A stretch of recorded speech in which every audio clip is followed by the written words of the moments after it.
Everyone good evening. So ఈరోజు day 9 మనకి Snowflake సిరీస్లో దాంట్లో స్టేజెస్ నిన్న డే 8 సిరీస్లో చూసాము. కానీ most of the time like we saw about ఎలాగ డేటాని లోడ్ చేయాలి స్టేజ్లోకి. అది ఇంటర్నల్ అయితే ఏంటి, ఎక్స్టర్నల్ అయితే ఏంటి, జస్ట్ అదొక చిన్న చేంజ్ అయితే ఉంటుంది కదా ఫార్మాట్లో @ కానీ యూజ్ చేసి. ఇంటర్నల్ స్టేజెస్ అయితే @ ఫర్ టేబుల్ స్టేజ్ అని, లేకపోతే దట్ ఇట్లా ఈ సింబల్ కానీ యూజ్ చేస్తే అది యూజర్ స్టేజ్ అని.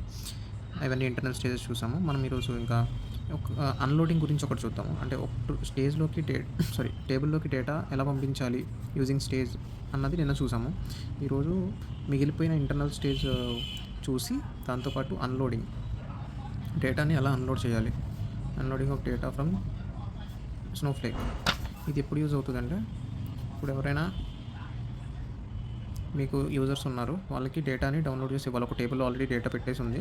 సో ఆ వాళ్ళకి యాక్సెస్ లేదు స్నోఫ్లేక్కి. ఓకే, సో మీరు ఆ డేటాని వాళ్ళు అనాలిసిస్ చేద్దాం అనుకుంటున్నారు. సో మీరు ఆ డేటాని వాళ్ళకి డౌన్లోడ్ చేసి ఇవ్వాలి కదా. అది మీరు స్నోఫ్లేక్ ఇంటర్ఫేస్ ద్వారా డైరెక్ట్ డౌన్లోడ్ చేసి ఇస్తాను అంటే దానికి ఒక లిమిటేషన్ ఉందన్నమాట. అంటే లైక్ 100 MB మాత్రమే ఫైల్ సైజ్ ఉంటే ఓకే, అది డౌన్లోడ్ చేసి ఎక్స్పోర్ట్ చేసి ఇవ్వనిస్తుంది. లేదు 100 MB దాటేసింది డేటా అంటే మరి మీరు ఎలా డౌన్లోడ్ చేస్తారు, అది చూసుకోవాలి కదా. సో దాని గురించి ఫస్ట్ ఒకసారి 100 MB లోపల ఉంటే ఎలా డౌన్లోడ్ చేయాలని చూపిస్తాను స్నోఫ్లేక్ ఇంటర్ఫేస్లోనే. సో ఇక్కడ చూస్తున్నారు కదా, ఒక క్వెరీ రన్ చేసాక కింద అవుట్పుట్ వస్తుంది. So output 25 rows. ఇక్కడ ఒక డౌన్లోడ్ ఆప్షన్ కనిపిస్తుంది కదా, ఇది డౌన్లోడ్ చేస్తే మీకు ఎక్స్పోర్ట్ CSV అని ఒక ఆప్షన్ వస్తుంది. అది యూజ్ చేసుకుంటే అదిగోండి అక్కడ వస్తుంది చూసారా రిజల్ట్స్, ఎక్స్పోర్ట్ రిజల్ట్స్ CSV కానీ TSV కానీ చేసుకుంటే మీకు అది అయిపోతుంది. కానీ దాంట్లో ఉన్న లిమిటేషన్ ఏంటి అంటే 100 MB మాత్రమే. So what if I need more than 100 MB, like output అనేది 100 MB కంటే ఎక్కువ ఉంది, డౌన్లోడ్ చేసి బయట వాళ్ళకి ఇవ్వాలి, లైక్ నువ్వు లోకల్లో స్టోర్ చేసుకోవడానికైనా దేనికైనా. ఓకే, సో అలాంటప్పుడు స్టేజెస్ని యూజ్ చేసి మనం డౌన్లోడ్ చేసుకోవచ్చు అనమాట. ఓకే, నిన్న పుట్ ఫైల్ చూసాం కదా. పుట్ ఫైల్ ఏంటి, మన లోకల్లో ఉన్న ఫైల్ని స్టేజ్లో పెట్టి తర్వాత కాపీ కమాండ్ యూజ్ చేసి టేబుల్లో పెడుతున్నాం కదా. ఇది రివర్స్ ఆపరేషన్. ఫస్ట్ టేబుల్ నుంచి స్టేజ్కి కాపీ చేస్తాం కాపీ కమాండ్ యూజ్ చేసి, తర్వాత గెట్ కమాండ్ యూజ్ చేసి స్టేజ్లో ఉన్న డేటాని నీ లోకల్లో పెట్టుకుంటాం. రైట్, అదొకసారి చూద్దాము. సో నిన్న ఆ పుట్ కమాండ్ గురించి చెప్పానో లేదో అన్నది కొంచెం డౌట్గా ఉంది. సో ఒకసారి పుట్ కమాండ్ అన్నది సింపుల్గా చూద్దాము. ఏంటి అంటే, ఇప్పుడు నీ లోకల్లో ఫైల్ ఉంది, ఓకేనా. ఈ లోకల్లో ఒక డైరెక్టరీలో నేను చెప్పాను కదా, స్నో CLI అని వేసుకోండి. VS కోడ్ యూజ్ చేసి స్నో CLI అని యూజ్ చేసి దాని కమాండ్లో దానికి ఒక టెర్మినల్ ఉంటుంది. ఆ టెర్మినల్లో మీరు ఈ కమాండ్స్ రన్ చేస్తే మీకు డేటా అన్నది, ఇప్పుడు VS కోడ్లో ఎలా ఉంటుంది, ఒక హైరార్కీలా ఉంటాయి కదా folders. First folder, main folder, second sub folder, ఇట్లా ఉండి దాంట్లో మీరు ఫైల్ ఏదో ఉంచారు, ఓకేనా. file.csv అనేది ఫైల్ పెట్టారు. ఓకే, ఈ ఫైల్ పాత్ ఏంటి, ఇది కదా /file.csv కదా. సో ఈ పాత్లో ఉన్న ఫైల్ని మీరు ఎలా చేస్తారంటే, ఫస్ట్ పుట్ ఫైల్, ఇది ఎక్కడుంది, ఈ పాత్ రాయాలి. ఫస్ట్ /sub/some ఏంటిది file.csv. దీన్ని మీరు ఎక్కడికి పంపిస్తున్నారు, స్టేజ్లోకి పంపిస్తున్నారు కదా. ఆల్రెడీ నేను ఒక స్టేజ్ ఉంది, ఏంటి నేమ్ టేబుల్ స్టేజ్ ఒకటి చూసాం. ఏదో అంటే మీరు ఎక్స్టర్నల్ స్టేజ్లోకి డేటా ఎలా పెట్టగలుగుతారు అంటే, అది ఆల్రెడీ AWS S3లో ఫైల్ పెట్టేస్తే మనకి సరిపోతుంది. కాకపోతే ఇంటర్నల్ స్టేజ్ దగ్గరికి వచ్చేసరికి నీకు పుట్ కమాండ్ లైన్ అవన్నీ హెల్ప్ అవుతాయని చెప్పాను కదా.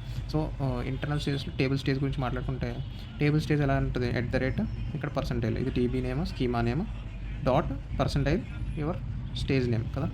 ఇది ఆటోమేటిక్గా ఎప్పుడైతే టేబుల్ క్రియేట్ చేస్తారో ఆటోమేటిక్గా ఇలా క్రియేట్ అయిపోయి ఉంటుంది కదా stage name, table stage. So ఇదే ఇక్కడ వాడతాం. ఫస్ట్ పుట్ ఫైల్, ఆ ఫైల్ని DB నేమ్ స్కీమా నేమ్ %% పెట్టాలి కదా. %ని స్టేజ్ అంటే టేబుల్ స్టేజ్కి ఎప్పుడు ఏమైనా ఉంటుంది, టేబుల్ నేమే ఉంటుంది. ఓకే, వేరే నేమ్ ఏమి ఉండదు. సో టేబుల్ నేమ్ అన్నది ABC అనుకో, ఇక్కడ స్టేజ్ బదులు ABC అని ఉంటుంది. @DB అదే DB name schema name %stage. అదే నువ్వు ఇక్కడ యూజర్ రిలేటెడ్ స్టేజ్ వాడామనుకో, ఇంటర్నల్ స్టేజ్ కదా, అది కూడా అంతే. DB నేమ్ స్కీమా నేమ్ ఈ యాస్ట్రిక్ సింబల్ పెట్టి నీ స్టేజ్ నేమ్.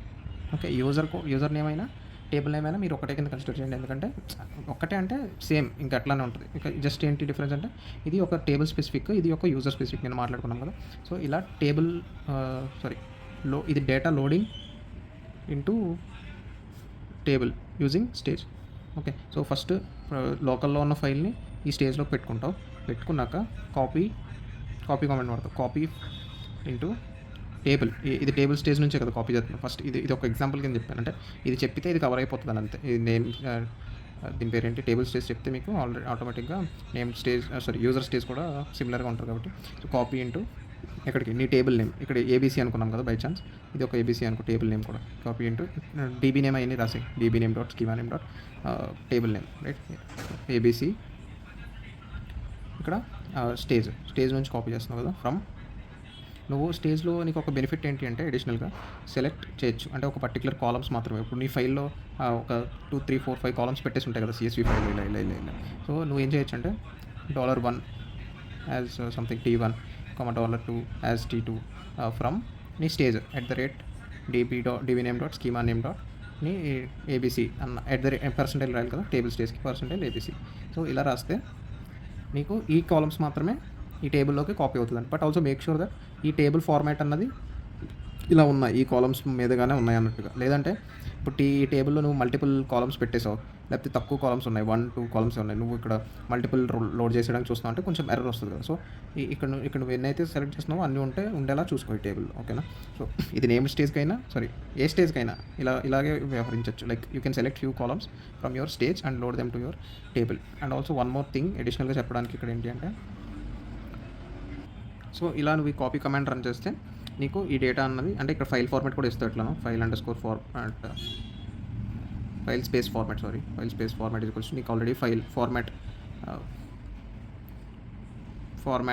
నేమ్ ఆల్రెడీ నీకు ఆ ఫైల్ ఫార్మాట్ ఆబ్జెక్ట్ రెడీగా ఉంటే ఆబ్జెక్ట్ నేమ్ ఇవ్వడానికి ఇలా ఇస్తావు లేదు కాదు నేను ఇన్లైన్లో ఇస్తానంటే నేను మాట్లాడుకున్నాం సేమ్ అంతే లైక్ ఇట్లా బ్రాకెట్స్ పెట్టి టైప్ ఈక్వల్స్ టు ఆ టైప్ ఫైల్ టైప్ కామా ఇంకా ఎడిషనల్ ఆప్షన్స్ అడిషనల్గా ఇక్కడ చెప్పాల్సింది ఏంటంటే ఇప్పుడు ఈ కమాండ్ ఒకసారి రన్ చేశారనుకోండి డేటా అన్నది లోడ్ అవుతుంది టేబుల్లోకి అవునా ఈ టేబుల్లోకి ఈ స్టేజ్ నుంచి లోడ్ అవుతుంది కానీ మళ్ళీ సేమ్ ఇంకోసారి ఇదే copy command by mistake run చేసేసారు అప్పుడు ఏమవుతుంది అంటే స్నోఫ్లేక్ అన్నది మళ్ళీ డేటా లోడ్ చేయదు ఎందుకంటే దానికి హ్యాష్ వాల్యూస్ అని ఉంటుంది ఓకే ఇప్పుడు ప్రతి ఫైల్ని ఇప్పుడు ఈ ఫైల్ ఉందనుకో ఇది ఫైలే కదా నువ్వు ఇక్కడ ఫైల్ పెడుతున్నావు ఫస్ట్ పుట్ కమాండ్ యూజ్ చేసి స్టేజ్లోకి ఫైల్ పెడుతున్నావు సో అక్కడ ఉన్న ప్రతి ఫైల్కి ఇక్కడ ఒక ఫైలే ఉండదు స్టేజ్లో కదా ఇప్పుడు నువ్వు ఇక్కడ ఈ ఒక ఫైలే పెడుతున్నావు యాక్చువల్లీ అయితే 2 3 ఉంటాయి సో దీనికో హ్యాష్ వాల్యూ ఉంటుంది సో కాపీ చేసేసాక స్నోఫ్లేక్ మళ్ళీ ఇంకోసారి ఇలా కమెంట్ రన్ చేస్తే ఏం చేస్తుందంటే ఆ హ్యాష్ వాల్యూస్ చెక్ చేస్తుంది ఓకే ఆల్రెడీ ఈ హ్యాష్ వాల్యూతో ఉన్న ఫైల్ని నేను టేబుల్లోకి లోడ్ చేసేసాను సో మళ్ళీ చేయొద్దు అలా సో ఏమని వస్తుందంటే అవుట్పుట్ ఒకవేళ మీరు మళ్ళీ రన్ చేసిన 0 ఫైల్స్ ప్రాసెస్డ్ కానీ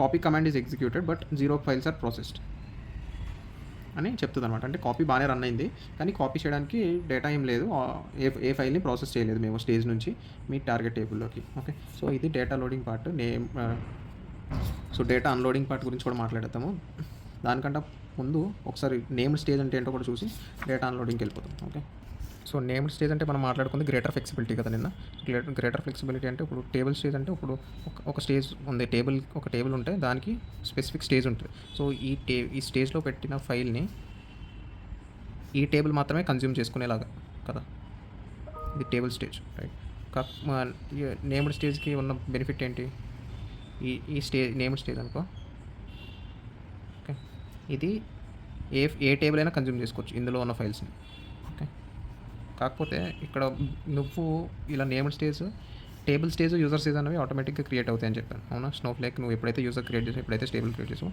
ఆ స్టేజెస్ ఆటోమేటిక్ క్రియేట్ అవుతాయి కానీ ఈ నేమ్డ్ స్టేజ్ అన్నది నువ్వు మాన్యువల్గా క్రియేషన్ ప్రాసెస్ ఏంటి create or replace stage some database name ఎక్కడ స్టోర్ చేయాలనుకుంటున్నావు ఈ స్టేజ్ ఆబ్జెక్ట్ని database name schema name dot నీ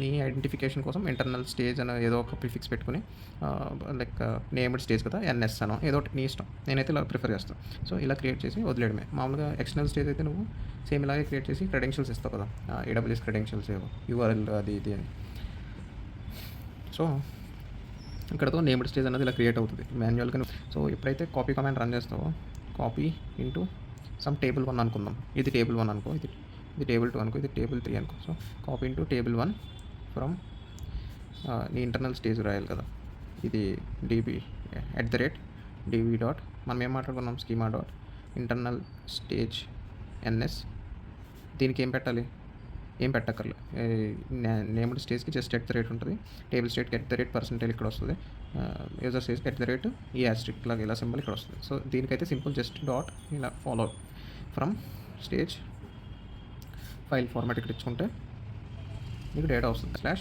/ నీ ఫైల్ నేమ్ ఏమైనా ఉంటే ఫైల్ నేమ్ ఇచ్చుకుంటే అది వెళ్ళిపోతుంది డైరెక్ట్. ఓకేనా ఫైల్. సో కాపీయింగ్ వరకు నువ్వు చూస్తావు, 3 స్టేజెస్ చూస్తావు ఇంటర్నల్స్‌లో. సో ఇప్పుడు డేటా అన్‌లోడ్ చూద్దాం.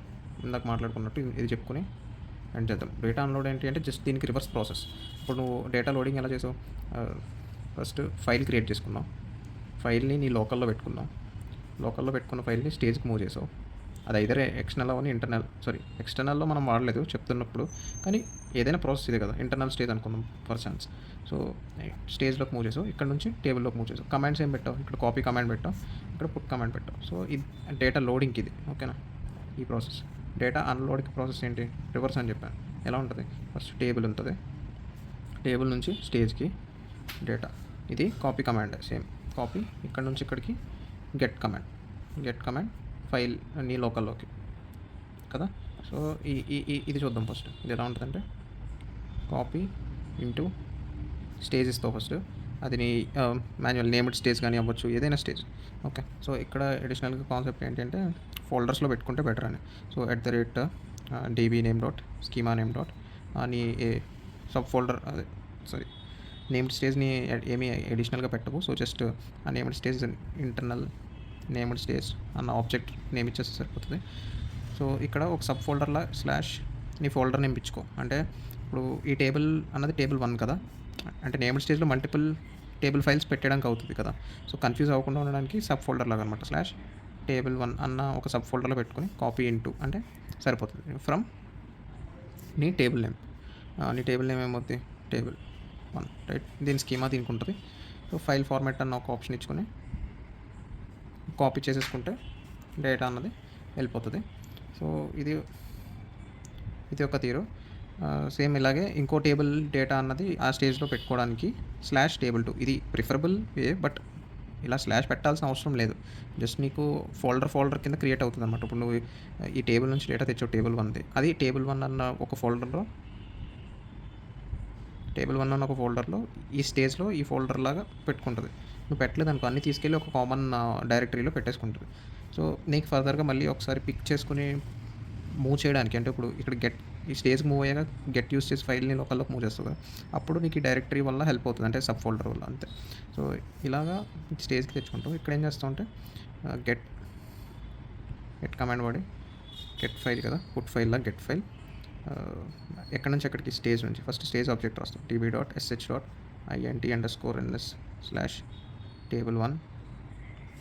పక్కనే వెంటనే స్పేస్ ఇచ్చి నీ డైరెక్టరీ రాస్తావు. ఏంటిది?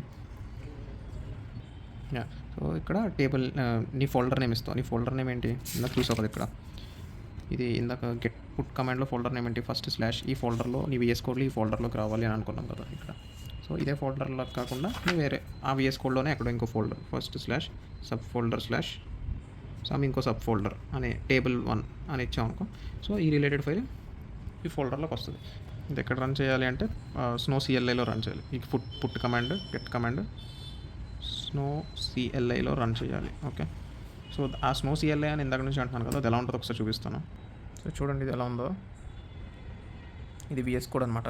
మీరు పక్కన ఫోల్డర్స్ ఉన్నాయి చూసారా, స్నోఫ్లేక్ అని ఎయిర్ఫ్లో అని, అట్లా మీ డైరెక్టరీ మీ ఇష్టం ఎట్లయితే క్రియేట్ చేసుకుంటారో అట్లా చేసుకోండి. సో ఇక్కడ ఒక సెలెక్ట్ స్టేట్మెంట్ అన్నది మామూలుగా ఫైర్ చేసాడు, అదేం అక్కర్లేదు. జస్ట్ కింద గెట్ కమాండ్ ఉంది చూసారా, గెట్ అది ఒక స్టేజ్. ఏ స్టేజ్ మీకు తెలిస్తే @కామెంట్ చేయండి. %% అని ఉంది కదా, దాన్ని చూసి ఏ స్టేజ్ అది చెప్పండి. ఓకే. నెక్స్ట్ పక్కన ఫైల్, అంటే ఆ ఫైల్ ఏ పాత్రలో ఉంది. సో గెట్ కమాండ్ అంటే డేటా లోడింగా చెప్పండి. సో నేనే చెప్పేస్తాను. సో డేటా అన్లోడింగ్ అనమాట. సో ఇక్కడ ఉన్న స్టేజ్ నుంచి డేటా అన్నది ఈ ఫైల్ ఫార్మాట్లో తీసుకురా. ఇక్కడ ఫోల్డర్ ఆల్రెడీ క్రియేట్ లేకపోతే ఇక్కడ క్రియేట్ చేస్తుంది అనుకుంటా. సో డేటా లేదంటే క్రియేట్ చేసుకుని పెట్టుకోవాలనుకుంటా. సో క్రియేట్ చేసుకుని పెట్టుకోవాలి, అదేం క్రియేట్ చేయదు.